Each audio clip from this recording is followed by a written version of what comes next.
జకర్యా గ్రంథము 8వ అధ్యాయము. మరియు సైన్యములకు అధిపతియగు యెహోవా వాక్కు ప్రత్యక్షమై ఈలాగు సెలవిచ్చెను. సైన్యములకు అధిపతియగు యెహోవా ఆజ్ఞ ఇచ్చునదేమనగా, మిగుల ఆసక్తితో నేను సీయోను విషయమందు రోషము వహించియున్నాను. బహు రౌద్రము గలవాడనై దాని విషయమందు నేను రోషము వహించియున్నాను. యెహోవా సెలవిచ్చినదేమనగా, నేను సీయోను నొద్దకు మరలా వచ్చి యెరూషలేములో నివాసం చేతును. సత్యమును అనుసరించు పురమనియు సైన్యములకు అధిపతియగు యెహోవా పర్వతము పరిశుద్ధ పర్వతమనియు పేర్లు పెట్టబడును. సైన్యములకు అధిపతియగు యెహోవా సెలవిచ్చినదేమనగా, అందరును వృద్ధత్వము చేత కర్ర పట్టుకొని వృద్ధులేమి వృద్ధురాండ్రేమి ఇంకనూ యెరూషలేము వీధులలో కూర్చుందురు. ఆ పట్టణపు వీధులు ఆటలాడు మగపిల్లలతోనూ ఆడుపిల్లలతోనూ నిండియుండును. సైన్యములకు అధిపతియగు యెహోవా సెలవిచ్చినదేమనగా, ఆ దినములందు శేషించియున్న జనులకిది ఆశ్చర్యమని తోచినను నాకునూ ఆశ్చర్యమని తోచునా? ఇదే యెహోవా వాక్కు. సైన్యములకు అధిపతియగు యెహోవా సెలవిచ్చినదేమనగా, తూర్పు దేశములో నుండియు పడమటి దేశములో నుండియు నేను నా జనులను రప్పించి రక్షించి యెరూషలేములో నివసించుటకై వారిని తోడుకొని వచ్చెదను. వారు నా జనులై యుందురు, నేను వారికి దేవుడనై యుందును. ఇది నీతి సత్యములను బట్టి జరుగును. సైన్యములకు అధిపతియగు యెహోవా సెలవిచ్చినదేమనగా, సైన్యములకు అధిపతియగు యెహోవా మందిరమును కట్టుటకై దాని పునాది వేసిన దినమున ప్రవక్తల నోట పలుకుబడిన మాటలు ఈ కాలమున వినువారలారా ధైర్యము తెచ్చుకొనిడి.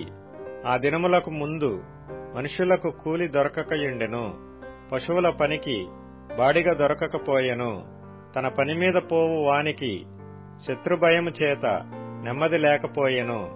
ఏలయనగా ఒకరి మీదికొకరిని నేను రేపుచుంటిని. అయితే పూర్వదినములలో నేను ఈ జనులలో శేషించిన వారికి విరోధినైనట్టు ఇప్పుడు విరోధిగా ఉండను. సమాధాన సూచకమైన ద్రాక్ష చెట్లు ఫలమిచ్చును, భూమి పండును, ఆకాశము నుండి మంచు కురియును. ఈ జనులలో శేషించిన వారికి వీటినన్నిటినీ నేను స్వాస్థ్యముగా ఇత్తును. ఇదే సైన్యములకు అధిపతియగు యెహోవా వాక్కు. యూదావారలారా, ఇశ్రాయేలు వారలారా, మీరు అన్యజనులలో నేలాగు శాపాస్పదమై ఇంటిరో అలాగే మీరు ఆశీర్వాదాస్పదమగునట్లు నేను మిమ్మును రక్షింతును. భయపడక ధైర్యము తెచ్చుకొనిడి. సైన్యములకు అధిపతియగు యెహోవా సెలవిచ్చినదేమనగా, మీ పితరులు నాకు కోపము పుట్టింపగా దయతలచక నేను మీకు కీడు చేయనుద్దేశించినట్లు ఈ కాలమున యెరూషలేమునకును యూదావారికిని మేలు చేయనుద్దేశించుచున్నాను. గనుక భయపడకుడి.